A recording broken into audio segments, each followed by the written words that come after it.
नमस्कार दोस्तों, आप सबका स्वागत है। सभी प्रतियोगिता परीक्षाओं के लिए सामान्य ज्ञान बहुत महत्वपूर्ण प्रश्न है, क्योंकि बिल्कुल ऐसे ही पूछे जाएंगे आपको, खास करके ग्रुप डी रेलवे में और अन्य प्रतियोगिता के लिए रिवाइज आपको जीके एंड जीएस करना चाहिए। तो आइए पहला प्रश्न को पढ़ रहे हैं, आप समझिए। निम्नलिखित में से कौन सा एक गैर संवैधानिक आयोग है?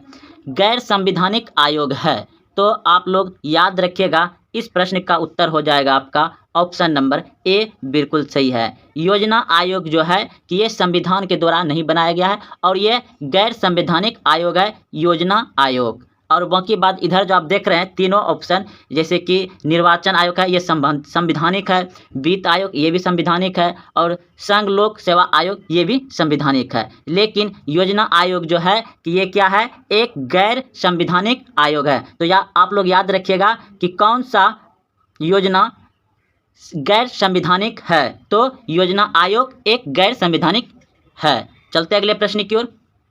प्रश्न है, संविधान की आत्मा किसे कहते हैं? संविधान की आत्मा किसे कहते हैं? तो इस प्रश्न का उत्तर हो जाएगा आपका ऑप्शन नंबर बी बिल्कुल सही है। मूल अधिकार को संविधान की आत्मा कहते हैं। चलते अगले प्रश्न की ओर। प्रश्न है, 14 वर्ष से कम उम्र के बच्चों को जोखिम भरे काम पर न लगाना किस अधिकार के प्रति संरक्षण है? तो इस प्रश्न का उत्तर हो जाएगा शोषण के विरुद्ध। ऑप्शन नंबर ए सही है, शोषण के विरुद्ध। अगला प्रश्न है, चाणक्य किसका प्रधानमंत्री था? चाणक्य किसका प्रधानमंत्री था? तो चंद्रगुप्त मौर्य के प्रधानमंत्री था। अगला प्रश्न है, चंगेज खान किस देश का निवासी था? चंगेज खान मंगोलिया के निवासी था। ऑप्शन नंबर बी सही है। अगला प्रश्न है, वायु दाब को किस यंत्र की सहायता से मापा जाता है? वायु दाब को किस यंत्र की सहायता से मापा जाता है? तो बैरोमीटर से मापा जाता है। ऑप्शन नंबर बी सही है। अगला प्रश्न 7 नंबर प्रश्न है, राज्यसभा धन विधायक को अधिकतम कितने समय तक रोक सकती है? राज्यसभा धन विधायक को अधिकतम कितने समय तक रोक सकती है? तो 14 दिन तक रोक सकती है। ऑप्शन नंबर डी सही है। अगला प्रश्न है, निम्नलिखित में चमकीला ग्रह कौन सा है? तो निम्नलिखित में से चमकीला ग्रह आपका शुक्र है, जो कि इसे सुबह का तारा और शाम का तारा भी कहा जाता है। और सबसे पहले यही तारा आपको सुबह शाम में दिखाई देगा और सुबह सबसे पीछे ये तारा दिखाई देगा, इसलिए इसे सुबह का तारा और शाम का तारा भी कहा जाता है और सबसे चमकीला तारा है शुक्र। अगला प्रश्न है, यदि चंद्रमा पर बम विस्फोट हो तो उसकी आवाज़ पृथ्वी पर कितने समय बाद सुनाई देगी? तो इस प्रश्न का आप उत्तर देख रहे हैं, इनमें से कोई नहीं होगा, क्योंकि उसका आवाज़ ही नहीं बाहर आएगा, क्योंकि वहाँ पे आवाज़ लगभग में सुनाई देता ही नहीं। अगर आप चंद्रमा पर कुछ बोलिएगा तो दूसरा व्यक्ति सुन ही नहीं पाएगा, क्योंकि वहाँ वायुमंडल नहीं है। चलते अगले प्रश्न की ओर। प्रश्न है, जल की कठोरता किसके कारण होती है? तो जल की कठोरता होती है CaHCO3 के कारण। ऑप्शन नंबर बी सही है। अगला प्रश्न है, विषुवत रेखा पर दिन होता है? विषुवत रेखा पर दिन होता है 12 घंटे का। ऑप्शन नंबर सी सही है, विषुवत रेखा पर दिन होता है 12 घंटे का। अगला प्रश्न है, नाभिकीय रिएक्टर में न्यूट्रॉन को शोषित करने वाला तत्व? नाभिकीय रिएक्टर में न्यूट्रॉन को शोषित करने वाला तत्व है कैडमियम। कैडमियम। अगला प्रश्न है आपका, किस महिला को भारतीय स्वतंत्रता आंदोलन की माता कहा जाता है? किस महिला को भारतीय स्वतंत्रता आंदोलन की माता कहा जाता है? तो मैडम भीकाजी कामा। मैडम भीकाजी कामा को भारतीय स्वतंत्रता की माता कहा जाता है। अगला प्रश्न है, राज्यसभा के सभापति होते हैं? राज्यसभा के सभापति होते हैं उपराष्ट्रपति। ऑप्शन नंबर बी बिल्कुल सही है, उपराष्ट्रपति जो है राज्यसभा के सभापति होते हैं। अगला प्रश्न है, पीतल एक मिश्र धातु है जबकि वायु एक मिश्रण है। पीतल एक मिश्र धातु है, वायु एक क्या है? गैसों में गैसों का मिश्रण। ऑप्शन नंबर बी सही है।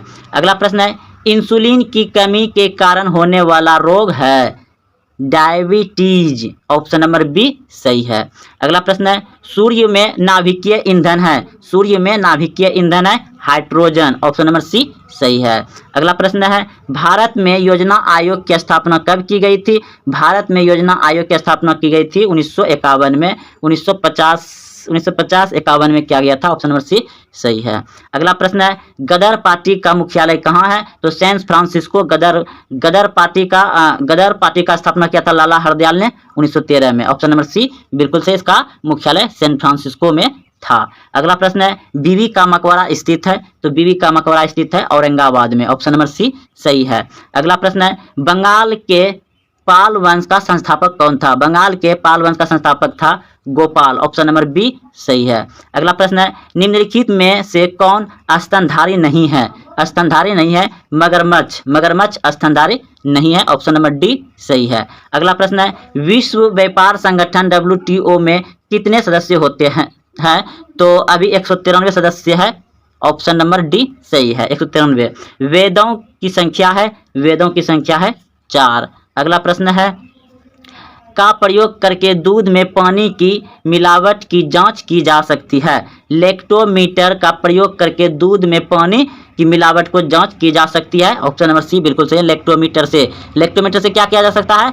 दूध में कितना पानी है उसका जांच किया जा सकता है लैक्टोमीटर से। अगला प्रश्न है, भारतीय रेलवे का अनुसंधान, डिजाइन और मानक संस्था R&D विभाग किस स्थान पर स्थित है? तो लखनऊ में स्थित है। ऑप्शन नंबर बी सही है।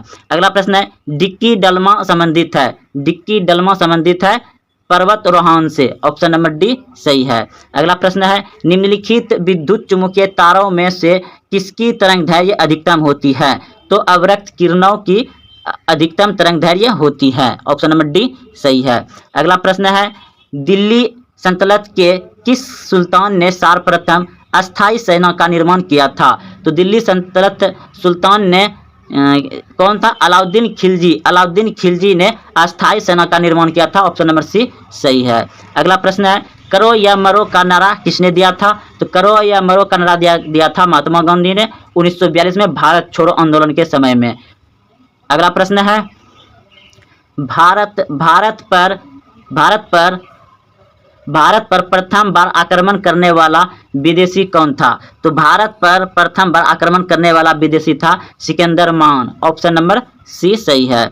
अगला प्रश्न है, स्वदेशी आंदोलन प्रारंभ हुआ था? स्वदेशी आंदोलन प्रारंभ हुआ था, तो इस प्रश्न का उत्तर हो जाएगा आपका ऑप्शन नंबर डी बिल्कुल सही है, बंगाल विभाजन विरोध आंदोलन के समय। अगला प्रश्न है, हंसने वाली गैस रसायन शास्त्र की भाषा में जानी जाती है N2O हंसने वाली गैस है। अगला प्रश्न है, बल्ब का तंतु किस धातु का बना होता है? तो टंगस्टन का बना होता है। ऑप्शन नंबर सी सही है। अगला प्रश्न है, जब बाबर ने पहली बार भारत पर आक्रमण किया था तो उस समय दिल्ली सल्तनत के तख्त पर कौन विराजमान था? तो इब्राहिम लोधी। जब बाबर ने भारत पर आक्रमण किया था तो उसमें कौन था? इब्राहिम लोधी था दिल्ली का राजा। अगला प्रश्न है, निम्नलिखित में से किस अधिकारी की नियुक्ति प्रधानमंत्री की राय पर राष्ट्रपति द्वारा की जाती है? तो इस प्रश्न का उत्तर हो जाएगा आपका उपयुक्त सभी। प्रश्न के बाद फिर से समझिए, निम्नलिखित में से किस अधिकारी की नियुक्ति प्रधानमंत्री की राय पर राष्ट्रपति के द्वारा की जाती है? तो भारत के मुख्य न्यायाधीश बिल्कुल सही है, संघ लोक सेवा आयोग का अध्यक्ष बिल्कुल सही है, राज्य के राज्यपाल बिल्कुल सही है, उपयुक्त सभी। तो ऑप्शन नंबर डी बिल्कुल सही है, उपयुक्त सभी को। अगला प्रश्न है, सेबी किसका प्रतीक है? सेबी किसका प्रतीक है? तो इस प्रश्न का उत्तर हो जाएगा आपका securities and exchange board of India. Option number C सही है। अगला प्रश्न है आपका, केंद्रीय मंत्रिपरिषद किसके प्रति उत्तरदायित्व होती है? केंद्रीय मंत्रिपरिषद किसके द्वारा उत्तरदायित्व होती है? तो लोकसभा के द्वारा उत्तरदायित्व होती है केंद्रीय मंत्री। ऑप्शन नंबर डी सही है। अगला प्रश्न है, निम्नलिखित में से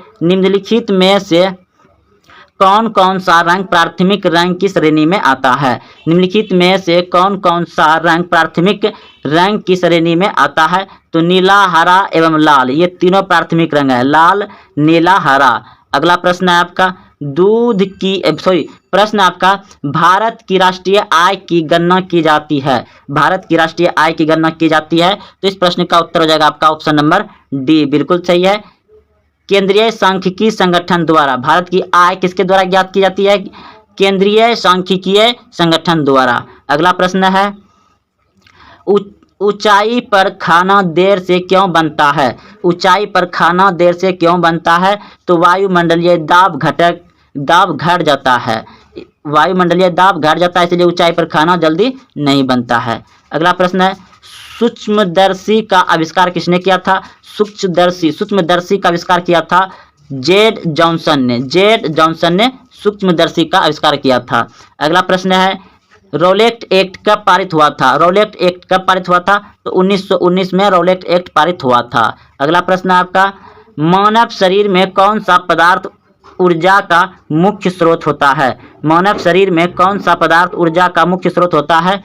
तो कार्बोहाइड्रेट, ऑप्शन नंबर डी सही है। अगला प्रश्न है, सबसे जटिल कार्बनिक पदार्थ होता है? सबसे जटिल कार्बनिक पदार्थ होता है प्रोटीन सबसे जटिल कार्बनिक पदार्थ है। अगला प्रश्न है, हरित क्रांति का प्रारंभ किस वर्ष किया गया था? यह हुआ था तो ऑप्शन नंबर 1967-68 में। किस राज्य की सीमा रेखा पाकिस्तान के साथ सर्वाधिक लंबी है? किस राज्य की सीमा रेखा पाकिस्तान के साथ सर्वाधिक लंबी है? तो राजस्थान, ऑप्शन नंबर ए बिल्कुल सही है। राजस्थान का सीमा रेखा पाकिस्तान के साथ सर्वाधिक सटा हुआ है। साबुन को जल में घुलने पर जल के पृष्ठ तनाव पर क्या प्रभाव पड़ता है? तो घट जाता है, ऑप्शन नंबर बी सही है। अगला प्रश्न है, डीएनए संश्लेषण का प्रतिपादन किसने किया था? तो डीएनए संश्लेषण का प्रतिपादन किया था वाटसन एवं क्रिक ने, ऑप्शन नंबर सी सही है। अगला प्रश्न है, भारत में काजू उत्पादन में मुख्य राज्य है? भारत में काजू उत्पादन में मुख्य राज्य है केरल,